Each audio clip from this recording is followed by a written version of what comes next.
When you get to be my age, you'll be thankful for the time you had with your siblings. Katara.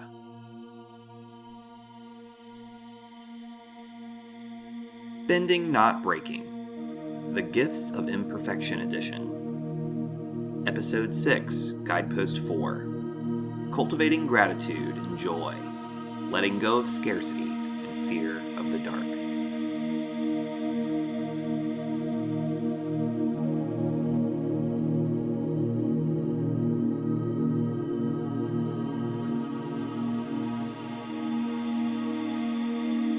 Welcome back to Bending Not Breaking. This is Ben Pruitt, your host for this mini-series on The Gifts of Imperfection by Brene Brown, and we are featuring Avatar The Last Airbender content and the whole Avatar universe. Today's episode is episode 6 of the series, and today's topic really had me develop some new habits after I read it for the first time, which was about 10 years ago. And I gotta say, I'm different today because of these habits. And I look forward to diving into this with you and engaging this content with you all. So as mentioned previously, you do not necessarily need to read the text in order to listen and engage with these episodes. And that being said, it's still our source text, right? So there's going to be a lot of content there that can help deepen our collective understanding. So if you're interested in diving in more to these topics, I do recommend reading The Gifts of Imperfection. And just like understanding the book will be enhanced by having read it, our knowledge of these episodes will also have deep implications based off our knowledge and understanding of Avatar The Last Airbender and that whole universe, including Korra, the comics, the Kyoshi novels, etc. So, moral of the story is we'll be engaging the full canon in all of them. And if you're reading along, keep in mind that this is the chapter on Guidepost 4, which in the 10th anniversary edition is pages 101 through 112. And just to be a nice signposting kind of a deal, next week, as you may have guessed, we'll be focused on Guidepost 5, and that will be pages 113 through 119. And now that we've had a chance to discuss a few of these chapters and a few of these guideposts, I wanted to remind listeners that there is a offering on our Patreon that is an exclusive opportunity in which people can meet with me virtually one-on-one. And what we'll do is we'll engage the Avatar universe and the guideposts to wholehearted living in this book. And what we'll do is, my goal is to accompany you and walk with you on your own personal growth journey as you kind of grapple with these guideposts and how to incorporate them into your lives. That was live? That was weird. Anyway, incorporate them into your lives. And so we'll be kind of using the fantasy verse of Avatar alongside these guideposts to help you move through them and help you begin to cultivate these practices. If you're interested in more information, feel free to email to me directly at thearkofe@gmail.com. If you're curious about other perks, which there are several, you can also check us out at BNB_pod on Patreon. Okay, here we go. We're diving into the content. Today's content is all about gratitude and joy and the things that get in the way of gratitude and joy, right? So, but first, let's start with my wholehearted journey through the wholehearted inventory. And again, reminding you all that you can take the wholehearted inventory.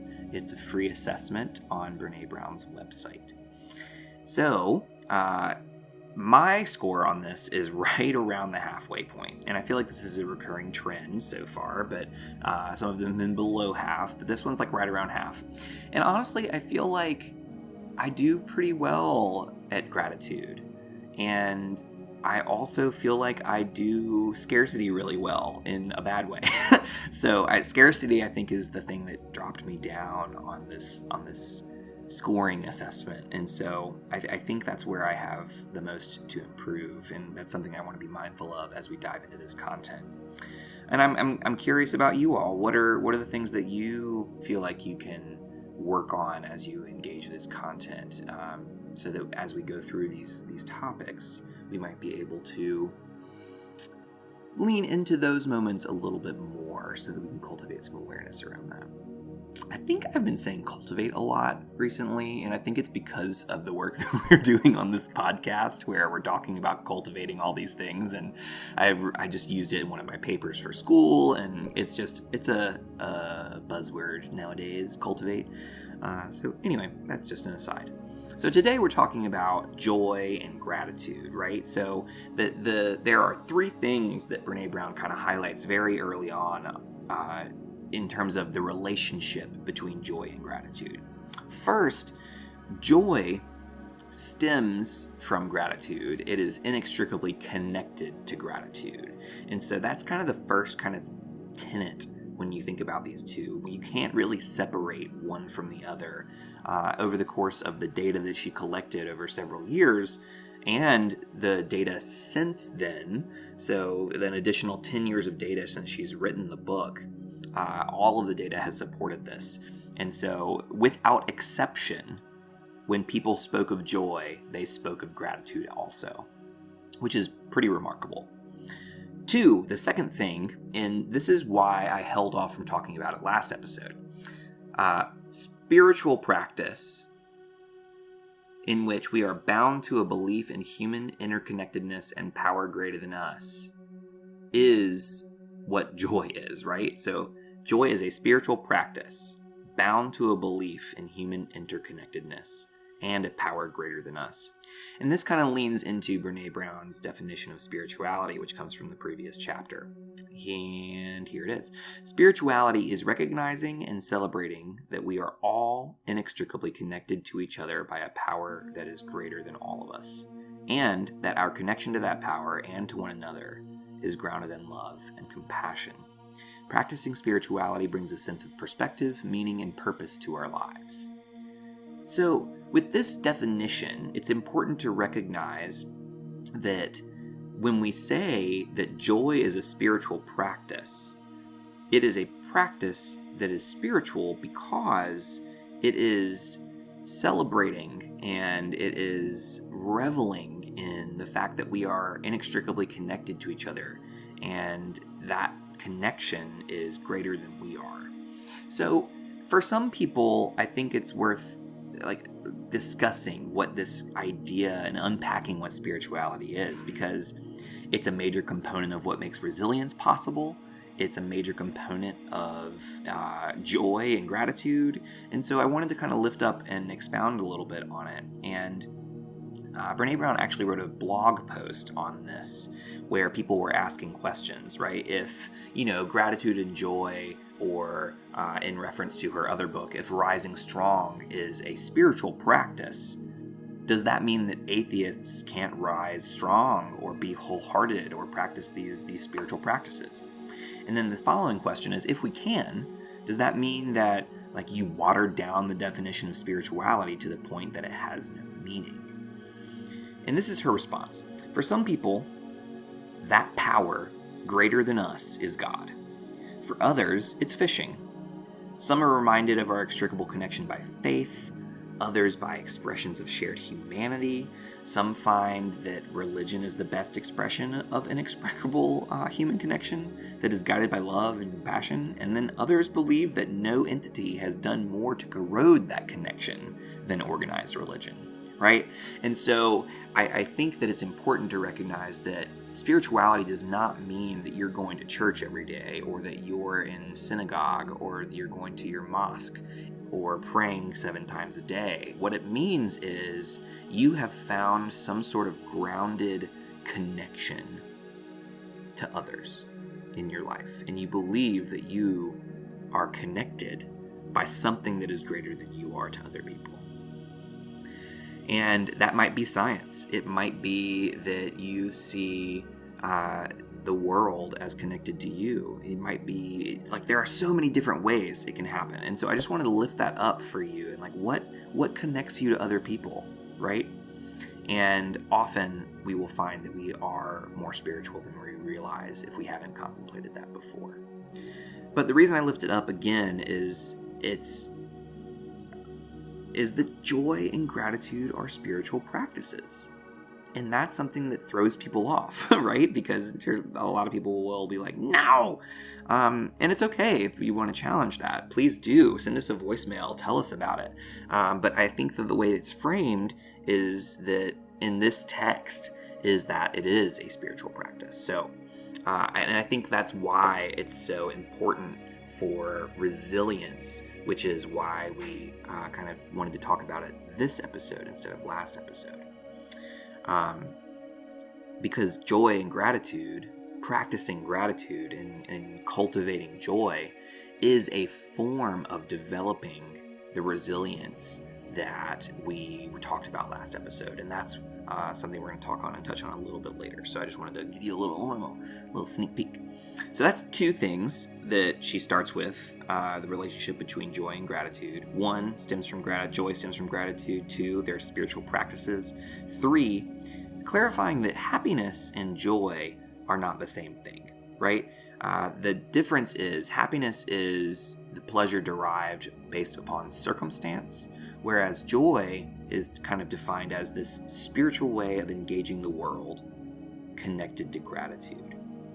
And again, if you go back to like the real definition, joy is a deep, intense feeling of spiritual connection and gratitude.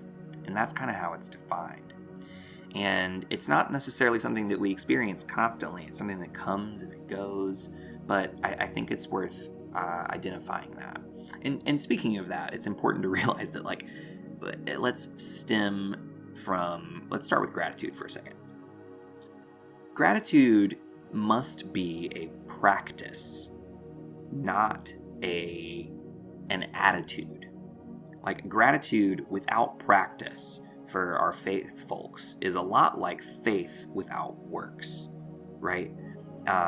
It's not alive. It's just rhetorical or theoretical if we aren't actually putting it into practice, right? If it's just happening in our head and it's like something we're aspiring to but not actually like doubling down on and practicing and doing the things that we're talking about, then what's the point, right? So I think about a few things, like what would it be like if Aang and Korra never practiced their bending? They would be terrible benders. They would be terrible avatars. They wouldn't be able to do any of the bending that they have needed to do in order to help the world grow and maintain balance, right? And I think that it's something to be mindful of, right? We can't do things unless we incorporate them into practice, unless we develop the skills we need, right? Like, imagine if Aang was just immediately born good at bending and never had to practice to become a master, and we wouldn't have a show, right? I'm so thankful for the fact that we have a show, right? That we had to see him struggle, that we get to see him, we get to see these small moments of joy that it brings me. And let's be real, like, it's the moments that make me feel happy. It's the moments that make me feel grateful. It's the moments that make me feel sad.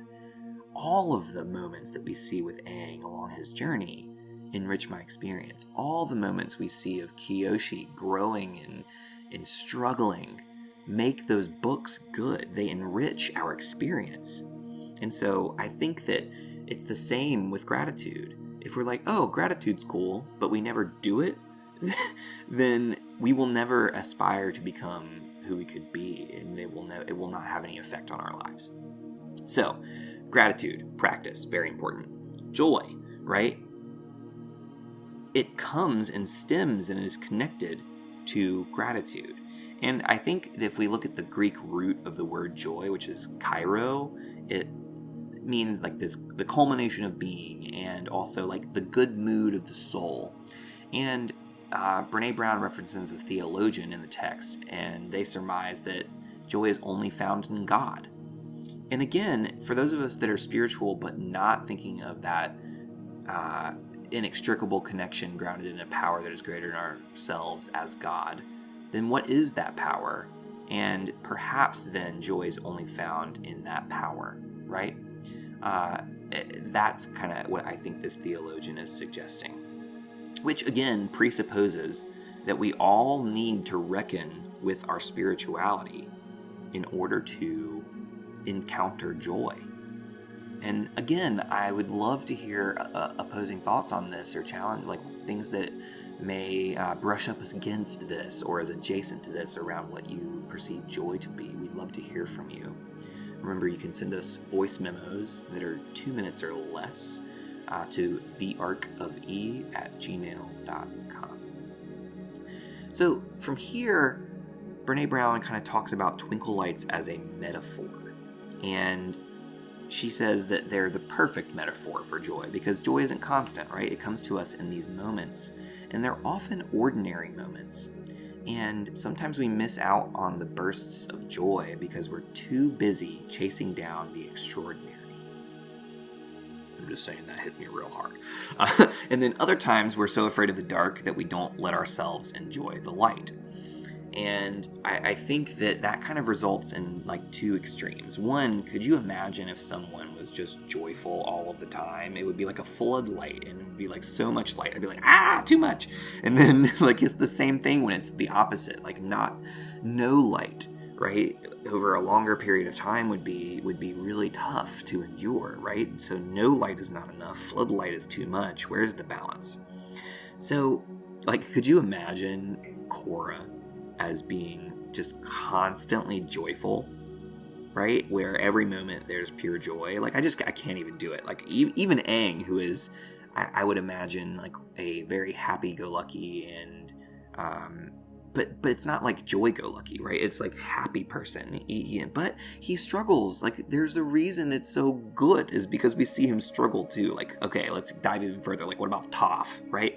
Like don't make me laugh. It's, it's like I can think of moments for each of them that I would describe as joyful. However, part of the human experience is that we are experiencing multiple things, and joy cannot be what we're enduring all the time. So, I'm very interested, again, in a voicemail of a time where you think a character is experiencing joy. And feel free to tell us about it and send us that voice memo. Again, thearkofe@gmail.com. I would love to learn about this from you and share that with other people and our other listeners. Okay, so if we have this idea, we need to realize that we got to cultivate these practices that lead to joyfulness, and using especially gratitude to cultivate joy as a practice. To do that, what we need to realize is what gets in the way of gratitude and joy. And we have to stem from this idea that vulnerability is the birthplace of all the good things, right? It's the birthplace of gratitude, joy, love, but it's also the birthplace of anxiety, fear, and scarcity, and like all the bad stuff too. And so the way we engage with vulnerability is really important. And here's the deal. Joy and gratitude, incredibly vulnerable.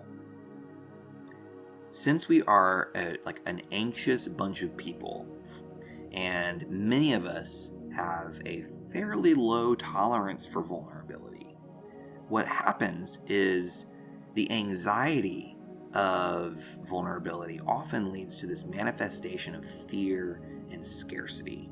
And these are the things that get in the way. And that kind of sounds like this. Like, I'm not going to allow myself to feel this joy because it won't last. Or acknowledging how grateful I am is just an invitation for disaster.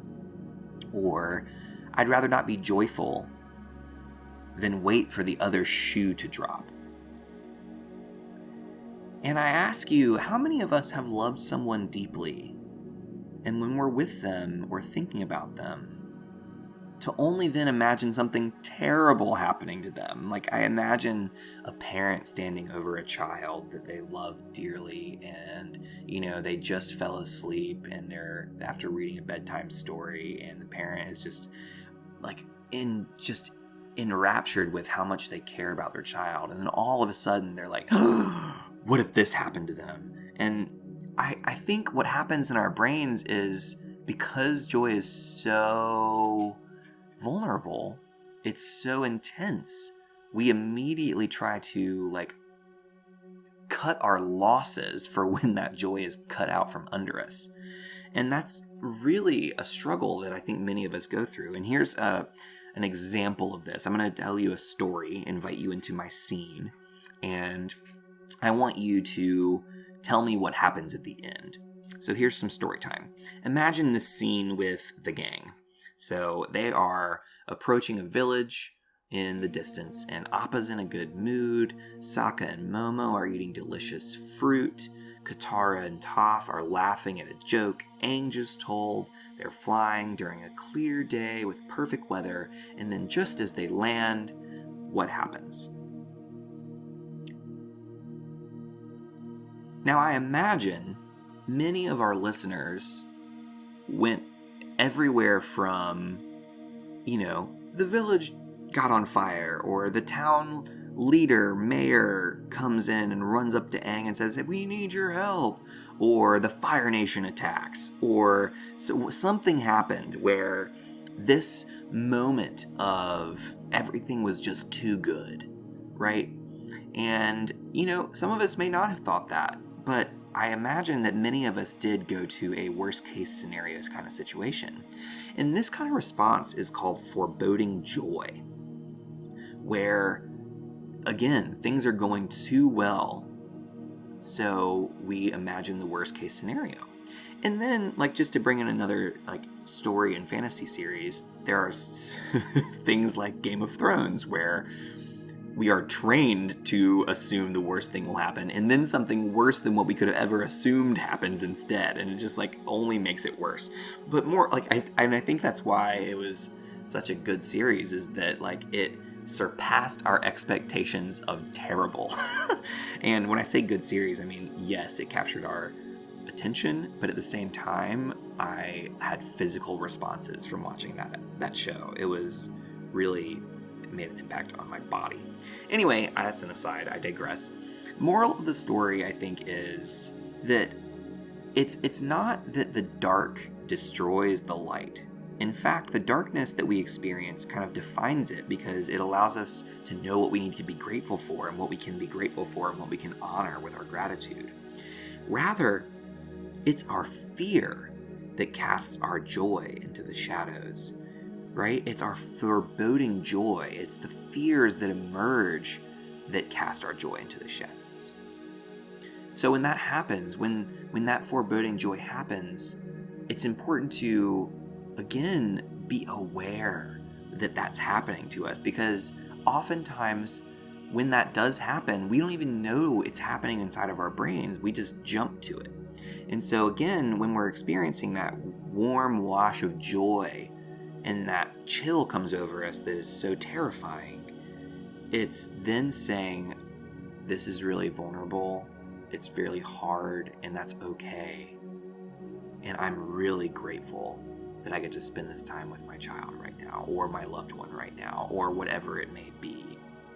Right? And it's introducing gratitude into those moments that really makes all the difference.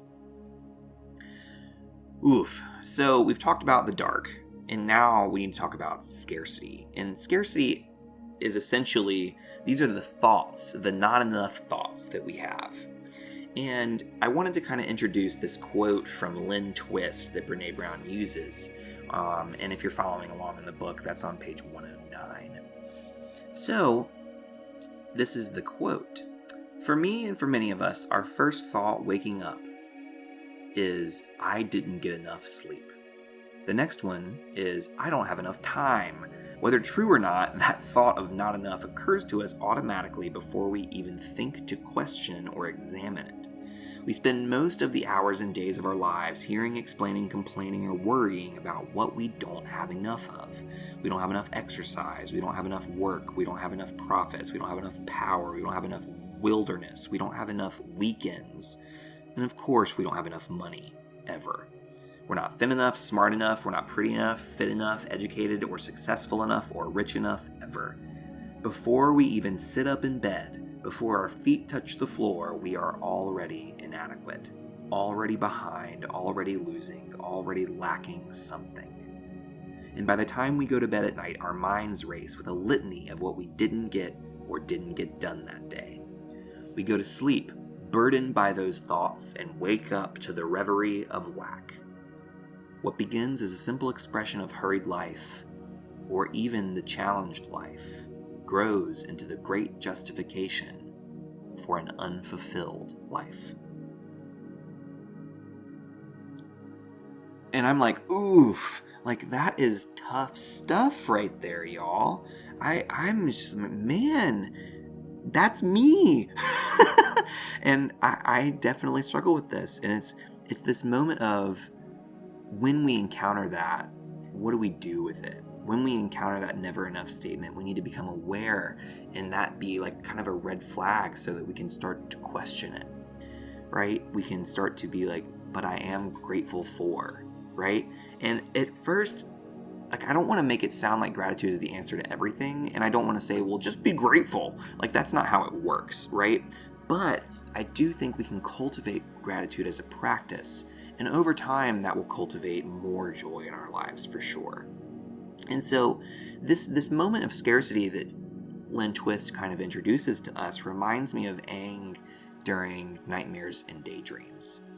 So season 3, when he's like doing all of this practice for Ozai, and the constant shame tape in his head is, I'm not good enough, I don't know enough bending, I haven't practiced enough. Like, he is constantly in this never enough mindset.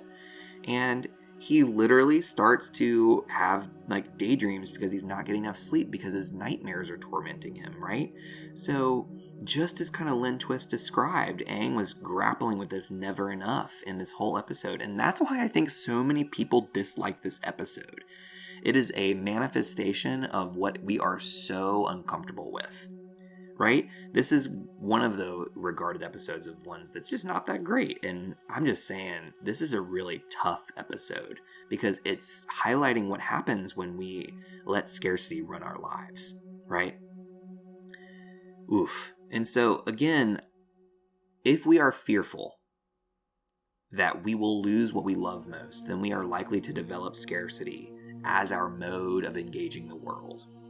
And in a way, it makes us think that we will hurt less if we avoid gratitude and joy because we won't fall as far down. And again, the data suggests otherwise. Like, from the writing this book, right, was written based off of a lot of data. And then over the past 10 years since, the more we lean to gratitude and joy, the more resilient we become. The data is suggesting that.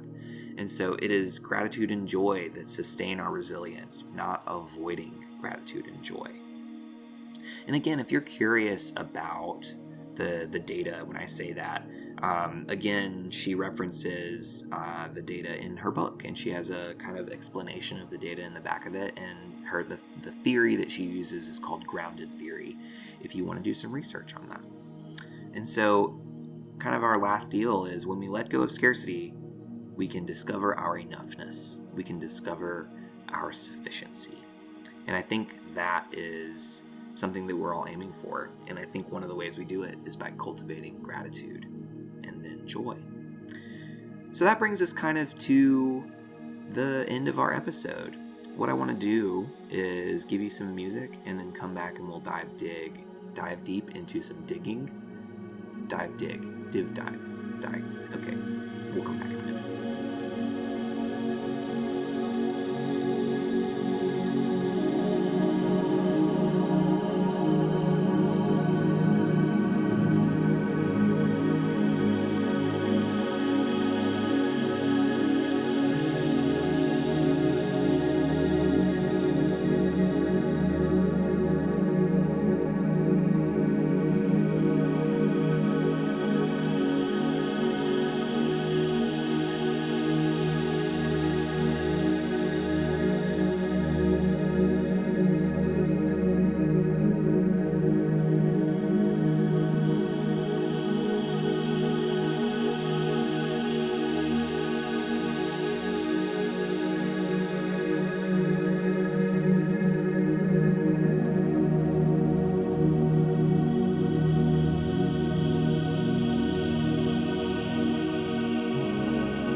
All right. We are back. We are going to end on some digging, which is getting deliberate, getting inspired, and getting going. D-I-G. And again, these come from the back of each guidepost, the last kind of couple of pages of each guidepost.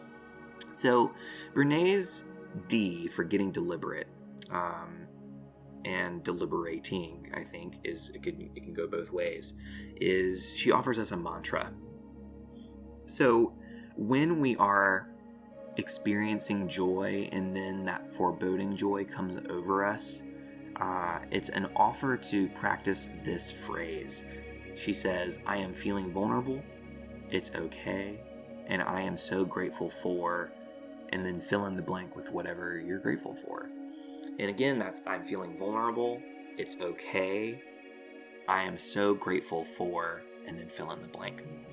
And that gratitude is going to probably stem from whatever you are scared of losing, right? Instead, it's being grateful for the fact that you have it, right? And that's what helps us really appreciate these ordinary moments. And that's why I appreciate this kind of mantra, because it gives me a chance to pause, stop, and then revisit and be like, okay, let's reframe this. Like, I'm terrified of losing this, yes, and that's a very vulnerable feeling, but I'm so grateful that I have it right now, right? And I think that's just a huge shift in the story we're telling ourselves, which, as we know from our prior episodes on just story from all of our content so far, it's important to think about the story we tell ourselves because it drastically affects our body and our minds. Okay, so D, what is your mantra? You can practice Brene's, you can practice whatever you wish, but what is the way that you're going to get deliberate about this? What is the thing that you want to start thinking about so that it becomes a red flag for you when scarcity and fear come up, to be like, okay, this is my moment. This is my chance to practice gratitude. From there, we're moving to I. Like, what inspires us to tackle this, right? And for me, it's acknowledging the ordinary moments that gratitude highlights. All of these ordinary moments throughout my life. If I'm saying life because I think I'm planning to say lives, but I end up saying life. Anyway, I digress. These ordinary moments are important, where I, at the end of the day, cuddle with my dog before I go to sleep, or when I wake up and I get to just enjoy a cup of coffee when I make some, or when, like, there's just so many little, like the smell and feel of freshly laundered sheets, these things that, like, we just ignore if we're not pausing to be grateful for them, if we're pausing to revel and enjoy them. And so I think that I want to lean into these ordinary moments more so that I can see my whole life as extraordinary, right? Because that's what happens, is when we embrace these ordinary moments and live into them and revel in them, they become a list of twinkle lights that make our life extraordinary. How do you get inspired? I would love to hear about it. Again, you can always connect to us on all the social medias, BNB_pod, Twitter, Instagram, Facebook. We have a Facebook group. If you want to discuss it there, we'd love to talk about it. Finally, G, how do we get going? Institute gratitude as a daily practice. And now I think it's important to realize that this can happen in multiple ways. Like, some people will literally make it so that anytime they walk through a certain doorway in their house, they have to say something they're grateful for. Or anytime they sit down to eat a meal, they sit down and say what they're grateful for. And I think that's, again, why prayer is so helpful. One of the reasons is that it's there's a scientific reason that prayer kind of gives us something, because often when we pray, we are saying, hey, I'm grateful for this. And that's not always what prayer does and how people practice prayer, but I think often that is how people practice prayer.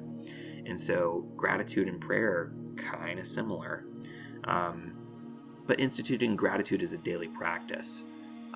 For me, what I do is I set an alarm on my phone where it goes off every day, and before the end of the day I have to check off all of the things on my to-do list, and gratitude is one of them. And so sometimes I'm like, oh, I was definitely grateful during this time, and then sometimes it's an opportunity for me to be like, oh, I've been doing a poor job of this today. What's something that I'm grateful for? And then I reflect on my day and I think about something, and it helps me. So what is it for you? What is your practice? What's a way that you can make sure that you're doing something and holding yourself accountable to actually practicing gratitude, so that theoretically we are experiencing more joy as well? Okay, that's kind of the end of our content.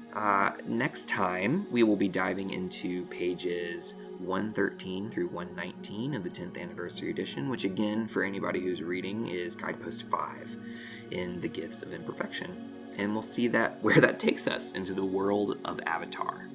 So, if you have a cool segment idea, tweet at us, Instagram us, DM us. If you have a good guest idea for Season 2 of The Legend of Korra, we are starting to kind of dive into recording those episodes and planning those. So feel free to send us some ideas there. Again, BNB_pod.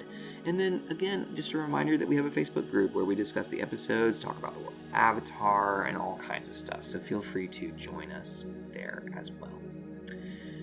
Thank you to Brene Brown for offering us this text. I'm really grateful for that. I'm grateful to learn from it and learn from Brene. And then I also want to be grateful and appreciate Alex Mayfield, Noah Blanchard, Max Gongaware, and until next time, be well and do